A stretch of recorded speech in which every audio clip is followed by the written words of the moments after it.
I don't know if this counts as a legacy, but I hope that they remember me for someone who was trying to do good. Not many 32-year-olds are thinking about their legacy, but for Emily Lahey, her final gift to the world will be her time. She's auctioning off her final minutes to raise money for cancer research. I hope that it allows them to see life with maybe a slightly different perspective. If I was to describe myself as a work of art, it would definitely be abstract. But a rare piece. Rare, yes. Oh, yeah, you've earned the rare. It's limited edition. 4 years ago, Emily had a flourishing career and was travelling the world in the Defence Force. Plenty of goals, aspirations. Wanted to start a family. There was a lot more travel goals. I had a bit on my plate. I was fit, I was healthy, running 5 to 10 kilometres a day. A stage 4 cancer diagnosis at that point was the last thing on my mind. Can you take me back to that day? I was given the diagnosis of nut carcinoma. It was so rare that my oncologist hadn't actually heard of it. We decided to Google and discovered it doesn't respond well to treatment and it doesn't have a very good prognosis. The cancer is so rare, it's believed there is only a handful of people diagnosed a year worldwide. Google told Emily she would only have a 6 to 9 month life expectancy. It was diagnosed in my sinus and skull bones. It didn't grow in a usual way. One oncologist referred to me as the popular girl at the dance. Everyone just wants to find out more about this cancer.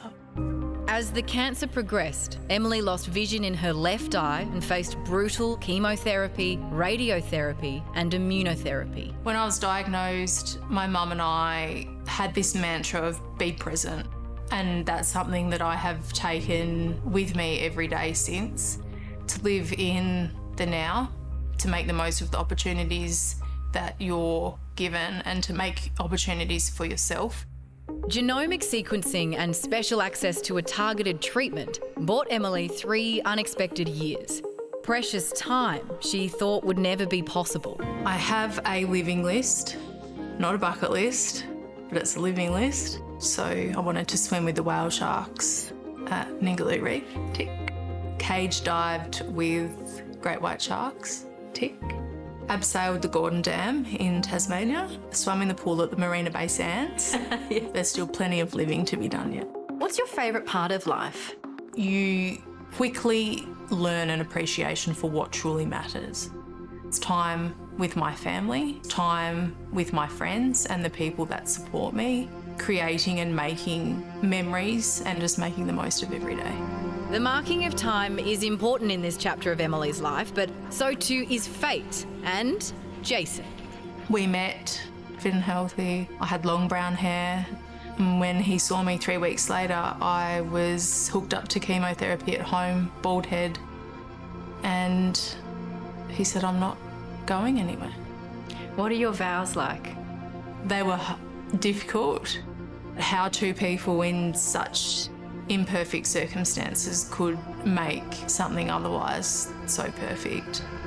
Do you ever get mad? Sorry, made me cry. Do you ever get mad at the world? That's not going to be your forever. Yeah, I do.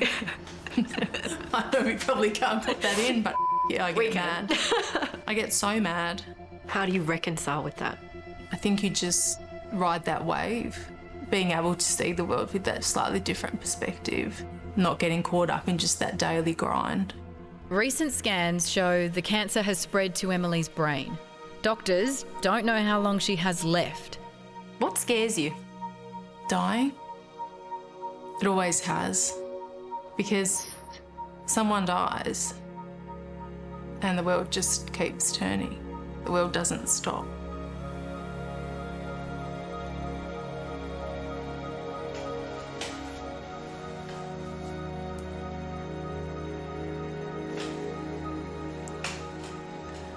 We've got to keep going. Emily spends her precious time supporting other cancer patients. And whilst I still would have been pursuing a career in the army, I think this is just as, if not more, fulfilling. And now, Emily is taking the bold step of becoming a living art exhibition. Cancer is a darkness. It lives inside me, trying to take my life. To shine a light on the concept of time. It's one of those things you don't have to think about it until it's either happening to you or somebody else. I see not a clock running out, but a precious gift not to be wasted. By going through this experience, we want to highlight the importance of funding progressive research, brave, bold research. Research is not about science, it's actually about giving people more time with the people that they love. I used to believe I had all the time in the world. I found the experience just beautiful. I think the concept of time ticking is a real one for those who are impacted by cancer. Just always really sad when people die young. And I thought she was really brave to put herself out into this situation. I did it to snap me into thinking about life and what I've got. It makes you emotional, yeah. Certainly a reminder that I think will sit with me for some time to come. Makes you reflect on your own time, and maybe you should cut to the chase in a lot of things in your own life. We have to make the most of what we've got, and I don't think we do. I hope that they're able to remember me outside of just a cancer diagnosis, the person that I am outside of cancer. What do you hope anyone who's watching this takes away from your story? It's time to live. Be present.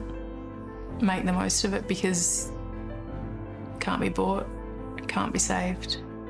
When it's gone, it's gone.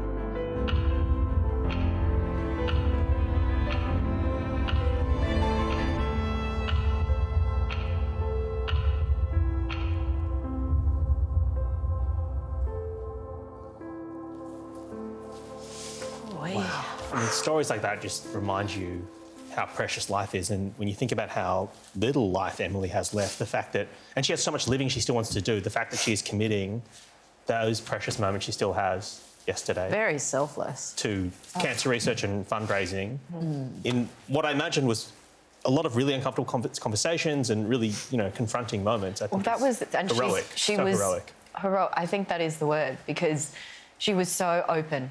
Anyone could come and talk to her about anything. And, excuse me, she's just got such a lovely spirit. And it's one of those stories that I think will stay with me for the rest of my life. Because you're right, the selflessness that she showed. But that's her legacy. Us. Like, that's her legacy. The impact she's had on you and on the people that have sat next to her and us.